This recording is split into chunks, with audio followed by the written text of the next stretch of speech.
Hello and welcome students.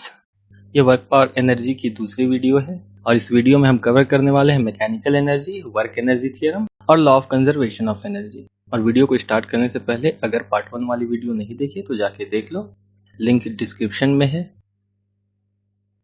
So mechanical energy and it's different form. वैसे mechanical energy भी type of energy होता है, जैसे solar energy होता है, लाइट एनर्जी होता है, विंड एनर्जी होता है, इलेक्ट्रिकल एनर्जी होता है। So the energy possessed by a body due to its state of rest or of motion is called mechanical energy। तो किसी भी ऑब्जेक्ट में जो एनर्जी उसकी स्टेट ऑफ रेस्ट या स्टेट ऑफ मोशन की वजह से होती है उसे हम कहते हैं मैकेनिकल एनर्जी। अब कहोगे ये क्या बात हुई कि स्टेट ऑफ रेस्ट में किस तरह की एनर्जी, तो ये भी हम समझेंगे डिटेल में। वैसे इसके दो फॉर्म्स होते हैं, पहली है potential energy represented by capital letter U and second is kinetic energy represented by capital letter K। और एक इम्पॉर्टेंट बात, किसी भी ऑब्जेक्ट में जो टोटल मैकेनिकल एनर्जी होती है ये इन दो energy I mean potential energy और काइनेटिक एनर्जी की सम होती है, यानी total mechanical energy in any body equals total potential energy plus total kinetic energy. तो हमने पढ़ा है किसी भी फॉर्म ऑफ एनर्जी की ऐसा यूनिट जूल होती है एंड ये भी एक एनर्जी है, आई मीन मैकेनिकल एनर्जी भी फॉर्म ऑफ एनर्जी है तो इसकी भी ऐसा यूनिट जूल होगी। ओके, अब समझते हैं दोनों, I mean potential and kinetic एक एक करके। पहली है potential energy. So potential energy वो एनर्जी होती है जो कोई भी बॉडी पोजेस करती है at its state of rest. The energy possessed by a body at rest due to its position or size and shape is called potential energy। जैसे किसी ऑब्जेक्ट को ग्राउंड के ऊपर सर्टेन हाइट पे place कर दो और रबर बैंड को स्ट्रेच कर दो, ये सारे पोजेस करते हैं पोटेंशियल एनर्जी। तो अगर बात करें डिपेंडेंसी ऑफ पोटेंशियल एनर्जी की या फिर the factors which affect potential energy की, तो पहली है potential energy is directly proportional to mass of the body and दूसरी है potential energy is directly proportional to the height at which the object is placed. ठीक है, अब proportionality sign है, उसे हटाने के लिए हमें कांस्टेंट यूज करेंगे तो हो जाएगी U इक्वल टू m, और जो कांस्टेंट यहाँ यूज करते हैं वो है g which is acceleration due to gravity and ये h। तो पोटेंशियल एनर्जी हो गई mgh और ये g की वैल्यू अर्थ पे होती है 9.8 मीटर पर सेकंड स्क्वायर की। तो यहाँ से पोटेंशियल एनर्जी निकल के आई mgh, where m is mass of the body, g is acceleration due to gravity and h is height at which object is placed। तो पोटेंशियल एनर्जी के भी कुछ फॉर्म्स होते हैं और सिलेबस के अकॉर्डिंग दो तरह की पोटेंशियल एनर्जी पढ़ना है हमें। पहली है ग्रेविटेशनल पोटेंशियल एनर्जी और दूसरी है इलास्टिक पोटेंशियल एनर्जी। समझते हैं एक एक करके। सो ग्रेविटेशनल पोटेंशियल एनर्जी क्या होता है, क्योंकि हमें पता है कि अगर कोई भी ऑब्जेक्ट है अर्थ पे और उसे अर्थ की सरफेस से कुछ ऊपर रखो तो वो एक फोर्स एक्सपीरियंस करती है due to the force of gravity of earth, क्योंकि अर्थ के पास एक ग्रेविटेशनल फोर्स है और वो फोर्स क्या करती है, किसी भी ऑब्जेक्ट को अपनी ओर खींचती है। तो ये जो ग्रेविटेशनल पोटेंशियल एनर्जी है वो किसी भी बॉडी की पोजेस होती है due to the force of attraction of earth. Okay, और अगर ज्यादा डिटेल में समझना है तो ये समझो, ये अर्थ है और सपोज हमने एक ऑब्जेक्ट को अर्थ से थोड़ी ऊपर प्लेस किया या फिर फेंका, तो यहाँ इसे फेंकने में हमने इसे पे लगाया था force in this direction and यहाँ से यहाँ हुई एक डिस्प्लेसमेंट Fs।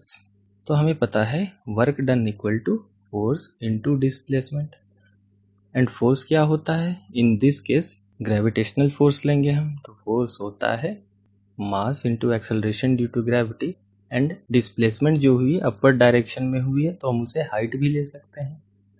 तो ग्रेविटेशनल पोटेंशियल एनर्जी निकल के आई mgh, क्योंकि ये ऑब्जेक्ट इस सर्टेन पॉइंट पे फिक्स्ड नहीं रहेगी, इसे अर्थ अपनी ओर खींचेगा और जिस फोर्स से खींचेगा उसे हमने लिया mg और जिस हाइट पे ये ऑब्जेक्ट है वो है h, तो हो गई mgh। अब यहाँ पे एक पॉइंट पे ये ऑब्जेक्ट रेस्ट पे तो जाएगी, राइट, ऑब्जेक्ट रेस्ट पे है but still it's possessing some energy.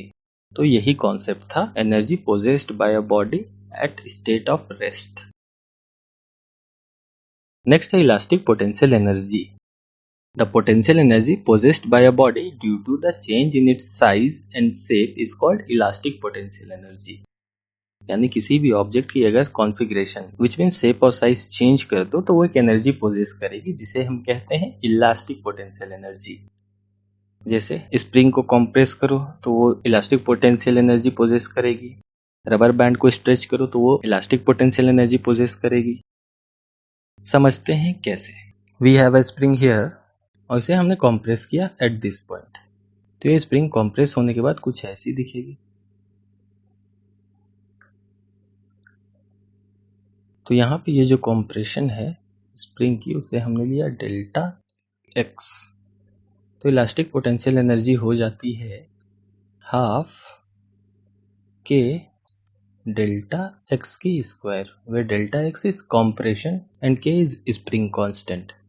और स्प्रिंग कांस्टेंट डिपेंड करती है स्प्रिंग पे, यानी किस मटेरियल की बनी हुई, कितनी कंप्रेस हो रही है या स्ट्रेच हो रही है। ओके, जरूरी नहीं है स्प्रिंग सिर्फ कंप्रेस हो, वो स्ट्रेच भी हो सकती है। ओके, और ये रबर बैंड को अगर स्ट्रेच करो तो वो तो स्ट्रेच होगी, तो रबर बैंड में जो स्ट्रेच हुई है उसे हम लेंगे डेल्टा एक्स, तो ये होती है इलास्टिक पोटेंशियल एनर्जी। अब समझते हैं काइनेटिक एनर्जी। तो पोटेंशियल एनर्जी के केस में हमने देखा एनर्जी जो कोई भी ऑब्जेक्ट पोजेस करती है एट स्टेट ऑफ रेस्ट। तो काइनेटिक एनर्जी जस्ट इसका ऑपोजिट है, energy possessed by any body due to its state of motion. यानी कोई भी ऑब्जेक्ट अगर मोशन में है तो उस मोशन के स्टेट में जो वो एनर्जी पोजेस करेगी वो है काइनेटिक एनर्जी। कुछ एग्जांपल है a moving stone, a car in motion और anything which is in motion possess kinetic energy. इसे डिराइव करते हैं expression for kinetic energy. So the kinetic energy possessed by a moving body is equal to the amount of work which the moving object can do before coming to rest।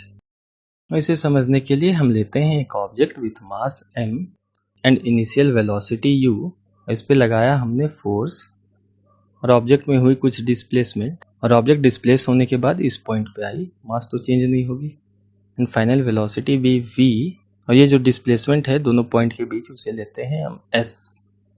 तो देखो यहाँ पे हमने जब force लगाया तो इसमें displacement भी हुई, और फोर्स इनटू डिस्प्लेसमेंट कहाँ की कॉन्सेप्ट है, वो वर्क की कॉन्सेप्ट है, यानी work equal to force into displacement. और हमें एक बात और पता है, फोर्स होता है मास इनटू एक्सेलरेशन। और हमने ये भी देखा है work done equal to energy applied, तो हम कह सकते हैं kinetic energy equals force into displacement. Okay, तो यहाँ से हम कह सकते हैं kinetic energy equal to force into displacement. और फोर्स होता है मास इनटू एक्सेलरेशन और ये डिस्प्लेसमेंट को लेते हैं s। अब थोड़ा सा चेंज करने का जरूरत है इक्वेशन में, जैसे काइनेमेटिकल इक्वेशन जो है तीसरी वाली v square equal to u square plus 2as। अगर हम इस इक्वेशन को 2as equal to v square minus u square लिखें तो कोई चेंज नहीं होगा इक्वेशन में, बस यू स्क्वायर को हम इक्वल की वो साइड लेके चले गए हैं, तो एक्सेलरेशन हो जाएगा v square minus u square upon 2s। लेकिन यहाँ देखो इनिशियली ऑब्जेक्ट रेस्ट पे थी, तो उस केस में हम कह सकते हैं u इक्वल टू 0। अगर u 0 है तो u स्क्वायर भी 0 होगी, तो a equal to v square upon 2s। अब इसे हम रिप्लेस कर देंगे इस इक्वेशन में, तो ये आई mass into v square upon 2s into ये वाली s, तो s से s कैंसिल, तो ये आई मास इंटू वेलोसिटी की स्क्वायर अपॉन 2। और अगर हम इस 2 को 1/2 लिखें तो इक्वेशन में कुछ चेंज होगी, कुछ चेंज नहीं होगी, मास इंटू वेलोसिटी की स्क्वायर, तो ये है kinetic energy which is half mv square. Now let's see relationship between kinetic energy and momentum। और ये इसलिए क्योंकि काइनेटिक एनर्जी और मोमेंटम में एक रिलेशन है, समझते हैं क्या है वो। हमने अभी देखा kinetic energy equal to half mv square, और मोमेंटम होता है मास इनटू वेलोसिटी। तो यहाँ देखो इस इक्वेशन में भी वेलोसिटी है, इस इक्वेशन में भी वेलोसिटी है, तो हम इस इक्वेशन में v equal to p upon m लिखे तो हमारा काम बन जाएगा। इस v को रिप्लेस कर देंगे इस v वाली वैल्यू से, तो अब लिख सकते हैं k equal to half m into p upon m की स्क्वायर, क्योंकि यहाँ स्क्वायर है v के ऊपर। तो अब भाई k equal to half m into p square upon m square, m ये कैंसिल, तो k equal to half p square upon m, इसे हम ऐसा भी लिख सकते हैं k equal to p square upon 2m। यहाँ से p square equal to k 2m या फिर P square equal to 2km, तो p अब आई अंडर रूट स्क्वायर है, स्क्वायर को इक्वल की वो साइड ले गए, हो गई रूट 2km। तो momentum in terms of kinetic energy होती है under root 2km, where k is kinetic energy and m is the mass of the given object. और kinetic energy in terms of momentum लिखना चाहो तो ये हो गई k equal to p square upon 2m। Now let's see work energy theorem. According to work energy theorem, the increase in kinetic energy of a moving body is equal to the work done by a force acting in the direction of moving body। यानी किसी भी object की change in kinetic energy equal होती है उस पर किया गया काम पे, I mean work done on that object. और अगर समझना चाहो तो ये एक ऑब्जेक्ट है और इसे हमने एक सर्टेन हाइट पे रेस किया, और मान के चलो इस ऑब्जेक्ट को इस पॉइंट से इस पॉइंट तक ले जाने में जो हमने काम किया वो अगर 20 जूल की है, तो इसकी चेंज इन काइनेटिक एनर्जी भी 20 जूल ही होगी। यही कहता है वर्क एनर्जी थ्योरम। ओके, और इसे समझ भी लेते हैं, अच्छे से डिराइव भी कर लेते हैं। Let there be an object with mass m, और इस पे लगाया हमने फोर्स, और कुछ देर के बाद ये ऑब्जेक्ट इस पॉइंट पे पहुंची। Let u be the initial velocity of the object and v be the final velocity of object and the displacement caused be s, and let a be the acceleration, and acceleration क्या होता है, the rate of change of velocity। और हमें यहाँ से prove करना है work done is equal to change in kinetic energy या चेंज इन एनर्जी। यहाँ जो काइनेटिक एनर्जी है दो पार्ट में डिवाइडेड है, इस पॉइंट पे काइनेटिक एनर्जी फाइनल लेते हैं और इस पॉइंट पे काइनेटिक एनर्जी इनिशियल लेते हैं। तो यही प्रूव करना है हमें कि इस ऑब्जेक्ट को इस पॉइंट से इस पॉइंट तक लाने में जो वर्क डन हुआ वो इक्वल है change in its kinetic energy के। पहले ये समझो यहाँ फोर्स है, आई मीन हमने इस ऑब्जेक्ट पे फोर्स लगाया और डिस्प्लेसमेंट भी हुई, तो वर्क का कॉन्सेप्ट तो है यहाँ पे, और वर्क होता है फोर्स इनटू डिस्प्लेसमेंट, एंड हमें ये भी पता है फोर्स होता है मास इनटू एक्सेलरेशन। अब डिराइव करना स्टार्ट करते हैं। Work equal to force into displacement and force equal to mass into acceleration, और ये वाली s यानी डिस्प्लेसमेंट। अब यहाँ भी कुछ चेंजेस की जरूरत है, वो समझेंगे, बट उससे पहले ये वाली इक्वेशन देखो, v square equal to u square plus 2as, यानी मोशन की थर्ड इक्वेशन। अगर हम इस इक्वेशन को अब v square minus u square equal to 2as लिखे तो कुछ चेंज होगा इक्वेशन में, कुछ चेंज नहीं होगा। अब काम है इसे चेंज करने की, तो हम s equal to v square minus u square upon 2a भी लिख सकते हैं, राइट।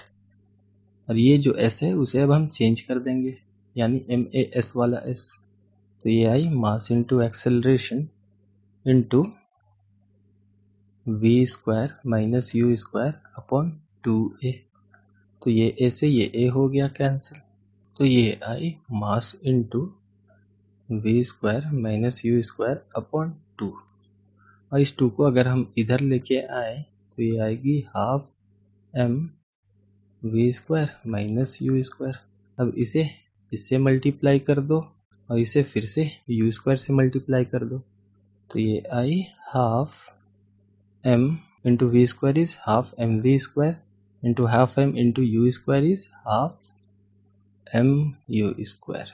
अब देखो हाफ एम वी स्क्वायर है kinetic energy at final point minus half m u square है kinetic energy at initial point, तो के आई।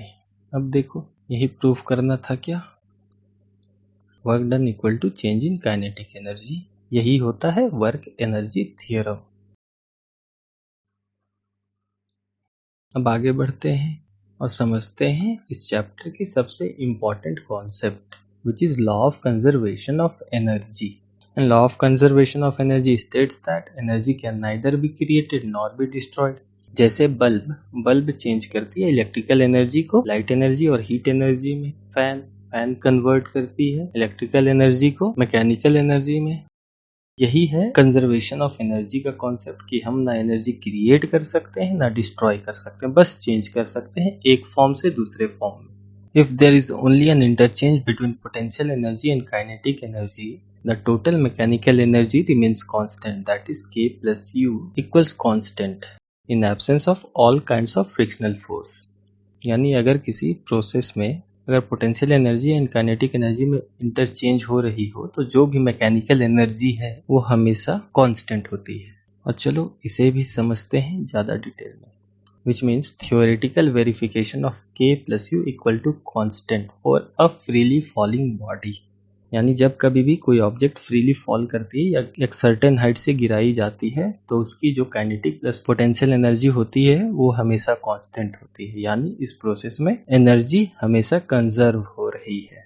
तो कैसे करेंगे समझते हैं. पहले लेते हैं एक ऑब्जेक्ट विथ मास m और इसे हमने ग्राउंड से एक सर्टेन लेवल पे उठा रखा है और इस पॉइंट को हमने लिया पॉइंट A और इसे हमने गिराना स्टार्ट किया and this is the direction of motion. तो कुछ समय बाद ये इस पॉइंट पे आएगी. इस पॉइंट को लेते हैं हम point B and let this point B surface of the earth और ग्राउंड. एंड ऑब्जेक्ट कुछ देर बाद इस पॉइंट पे आएगी और ये ऑब्जेक्ट जो है पूरी ग्राउंड को टच नहीं किए, ग्राउंड से बस थोड़ी सी ऊपर है. ओके और इस पॉइंट को हम लेंगे पॉइंट C. यहाँ पे कुछ और टर्म्स हैं जैसे ग्राउंड से लेके A तक की जो हाइट है उसे हम लेते हैं h और ये जो point A to point B की जो डिस्टेंस है उसे मान के चलो x. यानी ये object x units of distance travel कर ली है from point A to point B.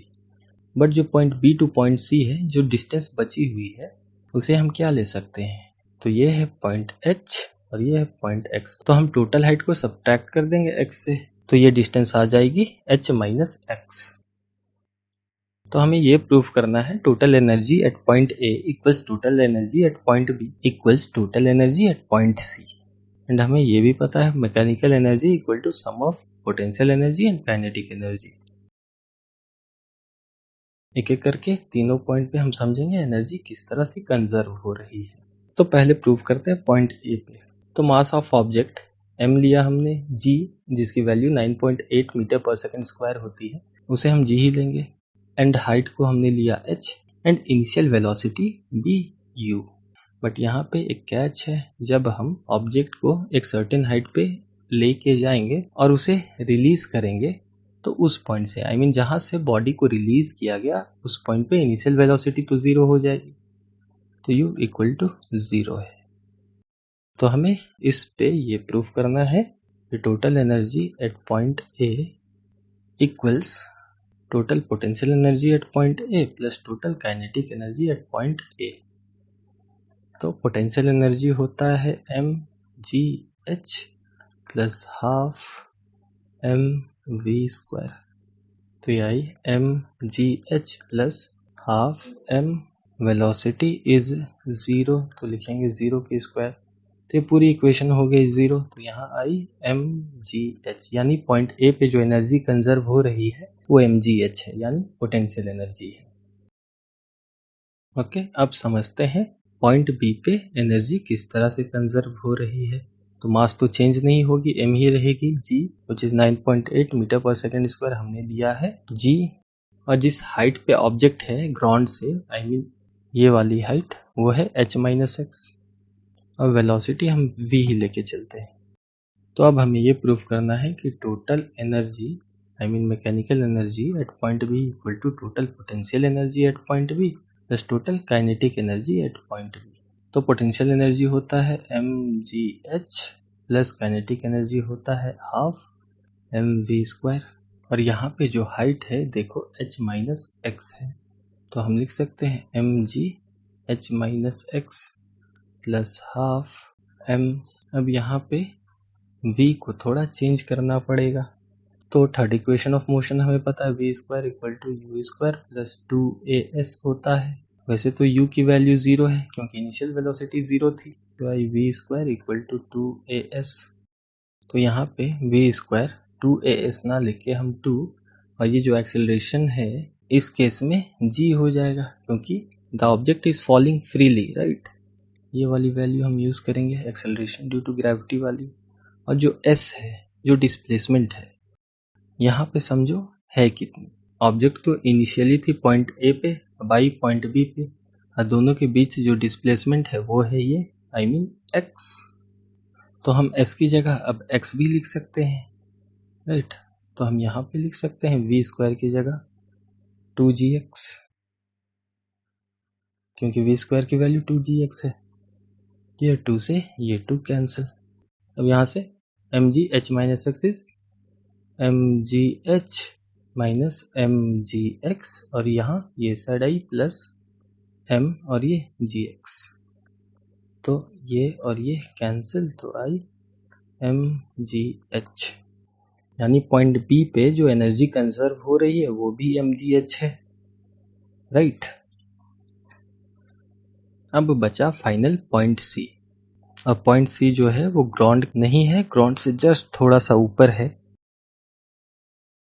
तो इस केस में भी वही हो जाएगा। मास mg को हम g ही लेते हैं, हाइट ऑलमोस्ट 0 है, एंड वेलोसिटी को v लेते हैं। और इस पॉइंट पे हमें प्रूव करना है कि total energy at C, I mean total mechanical energy at point C equal to total potential energy at point C plus total kinetic energy at point C. तो पोटेंशियल एनर्जी हो गई mgh plus kinetic energy half mv²। इसमें भी थोड़ा बहुत change करने की ज़रूरत है क्योंकि इस पॉइंट पे हाइट हो गई 0, तो हम लिख सकते हैं mg into 0 plus half m। अब v को चेंज करेंगे थोड़ा सा, ऐसे भी चेंज करने के लिए ये वाली equation v² equal to u² plus 2as। अब क्योंकि u 0 थी, राइट, इनिशियल वेलोसिटी तो 0 थी, तो आई v² इक्वल टू 2as। और जो डिस्टेंस वो ट्रैवल कर चुकी है, आई मीन डिस्प्लेसमेंट जो हुआ है इस ऑब्जेक्ट का, वो है v² इक्वल टू 2। a की जगह हम यूज करेंगे एक्सेलरेशन ड्यू टू ग्रेविटी, और जो डिस्प्लेसमेंट है वो है h का। h डिस्टेंस इसने ट्रैवल किया था ऊपर से नीचे आने में, मतलब ड्यूरिंग फ्री फॉल। तो हम इसे लिख सकते हैं m इंटू 2gh v² की जगह, क्योंकि v² है 2gh।